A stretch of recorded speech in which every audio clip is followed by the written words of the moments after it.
Bridezilla still insisted on me purchasing her $3,500 wedding dress and relentlessly mocked me on her significant day. Seeking revenge, I, a 27-year-old woman, found myself serving as the maid of honor for my sister-in-law, Christina, aged 25. My marriage to her brother, Martin, aged 28, had reached its one-year mark, and while the rest of Martin's family had embraced me, Christina remained an exception. Despite my initial attempts at kindness, Christina's uptight and mean demeanor resembled the mean girls from my high school and college days. Recognizing the futility of befriending her, I ceased efforts, and we settled into a pattern of mutual ignorance. Martin, concerned about our strained relationship, attempted to foster friendship, but Christina's lack of reciprocity led him to abandon the endeavor. The rest of the family, uninterested in forcing a connection between us, left us to our own devices. Given our history, I was surprised when Christina asked me to be her maid of honor a couple of months ago.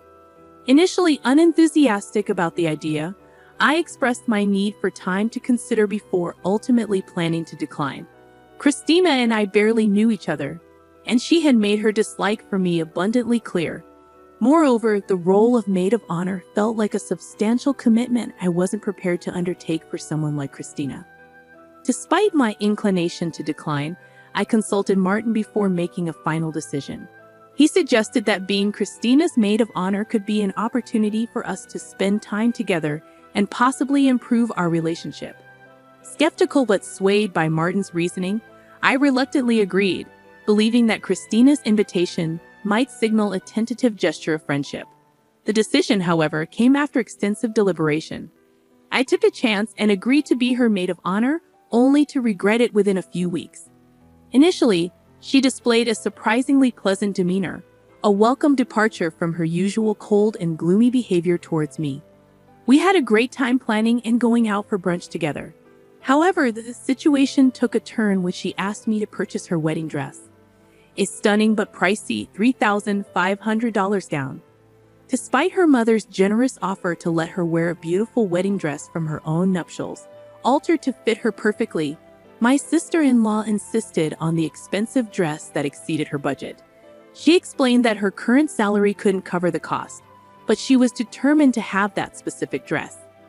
Desperate, she appealed to me for financial assistance, knowing that my income surpassed hers. She couldn't turn to her parents or her fiancé, who both had valid reasons for not funding the extravagant purchase. Since I was her maid of honor and perceived as the designated rich relative, she felt it easier to approach me. As an investment banker, my income indeed exceeded most of her family members, but the reality remained that we weren't blood relatives. Feeling cornered, I tried to offer excuses, but her insistence wore me down. Reluctantly, I agreed to buy the dress on the condition that she reimbursed me in full afterward. Thankfully, I had the entire conversation recorded in text messages, where she acknowledged her commitment to repay the full amount. Now, armed with this information, I could use it against her. I had purchased the dress, and she was ecstatic. Her kindness towards me surpassed even her treatment of the other bridesmaids, who were her close friends. It felt rewarding for a couple of months until the wedding day, when she reverted to her old self in a particularly hurtful manner. On the day of the ceremony, she not only resumed her cold behavior but took it a step further by openly mocking and humiliating me in front of her friends and other guests. While the ceremony went smoothly due to minimal interaction, she began distancing herself from me early in the morning of her wedding. During the event, she reluctantly included me in socializing, but used the opportunity to make mean-spirited jokes at my expense, making both the guests and me uncomfortable. Her cruelty knew no bounds as she ridiculed everything from my appearance to my personality, targeting my weight, nose, social anxiety, and even my perfectionism. The unwarranted and senseless nature of her actions baffled me, especially considering the positive rapport we had established leading up to her wedding. I had almost believed we were friends. Unable to endure the humiliation any longer, I confronted her privately, questioning the sudden change in her behavior.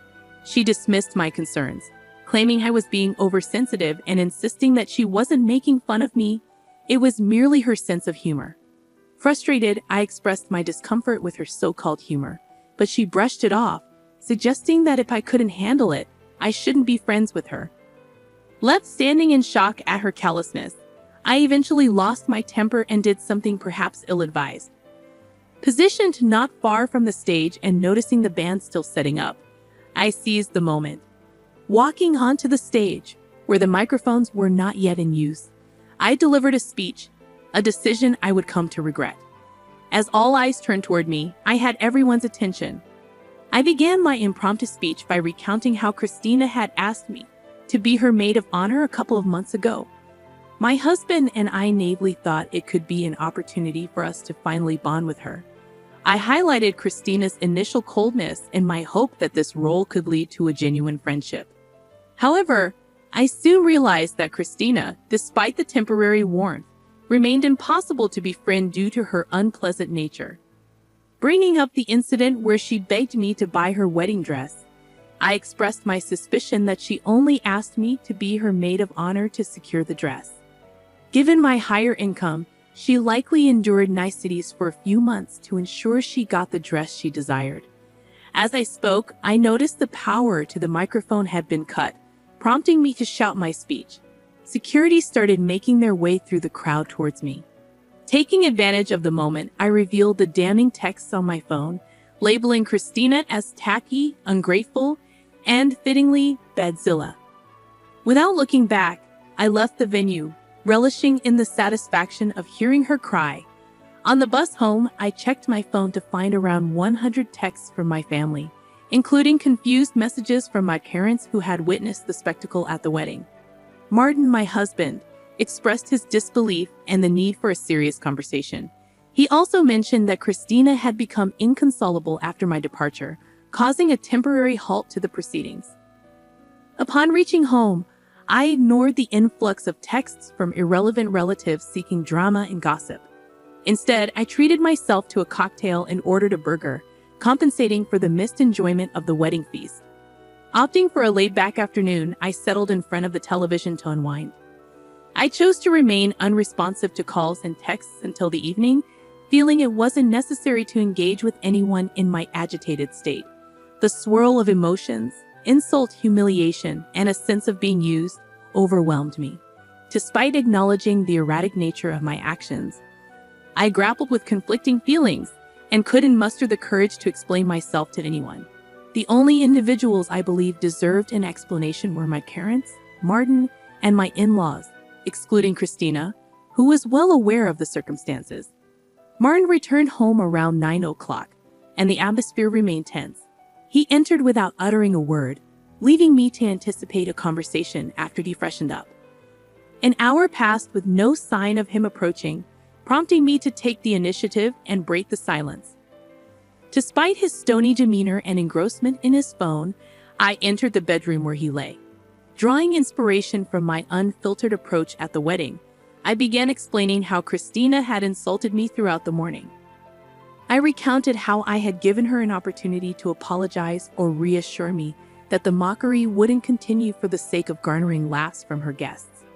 Expressing my discomfort with the humiliation, I was met with Christina dismissing my concerns, stating that I was making a fuss over nothing.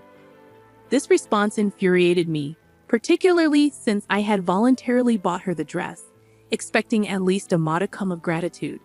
Instead, she acted as if I were overreacting, fueling my anger. Unable to contain my frustration, I disclosed this information to her guests, essentially mirroring her behavior, albeit with the advantage of the microphone. Despite believing this explanation would suffice for Martin, he remained silent, continuing to ignore me. Once again, I lost my composure and insisted that Martin talk to me. Finally meeting my gaze, he acknowledged my feelings of humiliation but firmly asserted that it didn't justify ruining Christina's wedding day. He emphasized the broader impact on his family's reputation and urged me to consider the consequences of my impulsive actions. According to him, my behavior was unacceptable, and my reaction, regardless of Christina's actions, was deemed worse. Martin contended that I had better alternatives to address the situation but had chosen an unhinged path for petty revenge. He explained that until I apologized, especially to Christina and his family. He couldn't engage with me in the same way. Despite finding it ludicrous, he expected me to apologize to Christina, placing the blame on her for initiating the conflict. This led to a heated argument where I declared my refusal to apologize to anyone except Martin and his parents, insisting that Christina was the one at fault. The impasse has persisted for a couple of days, leaving us in a state of silence. Reflecting on the situation, I grapple with the possibility that I may not be entirely in the right. While I adamantly refuse to apologize to Christina, I'm starting to acknowledge Martin's point about handling things more reasonably in my anger. It's a conflicting and confusing situation, and I'm uncertain about how to navigate the aftermath of delivering a harsh speech at my sister-in-law's wedding and making her cry. Update 1. Some of you have inquired about whether Christina reached out to me post the wedding debacle. To clarify, no, she hasn't, and neither have my in-laws. I want to make it clear that I don't understand why Christina dislikes me. Contrary to popular belief, we hadn't met before I started dating Martin, so there's no history that could explain her intense dislike. I'd like to emphasize that I wish nobody judges Martin and my in-laws solely based on this incident. They are genuinely wonderful people who have always treated me well. Despite the current rough patch, they've been loving, especially Martin, who is standing up for his family. I haven't decided whether his actions are right or wrong, but he's not being cruel or harsh. This disagreement won't break us, so please refrain from suggesting divorce. Thank you. Update 2. It's been a challenging week since the wedding. Martin and I didn't speak for the entire week, but today I decided it was time to address the situation. Acknowledging my mistake, I apologized to Martin during dinner for my behavior at the wedding, recognizing the significance of the family event I disrupted. I expressed my intention to talk to his parents and make amends, understanding they didn't deserve the fallout. However, I reiterated that I wouldn't apologize to Christina due to her unpleasant demeanor. Martin was silent for a moment but reassured me that I didn't need to apologize to her. He was just upset the other day. He acknowledged the unfairness in his previous stance, expressing it with a sense of exhaustion. Martin opened up about the challenging time he had faced, dealing with backlash from almost everyone in the family. Despite being the person he wanted to confide in, I wasn't available, making it a miserable week for him too.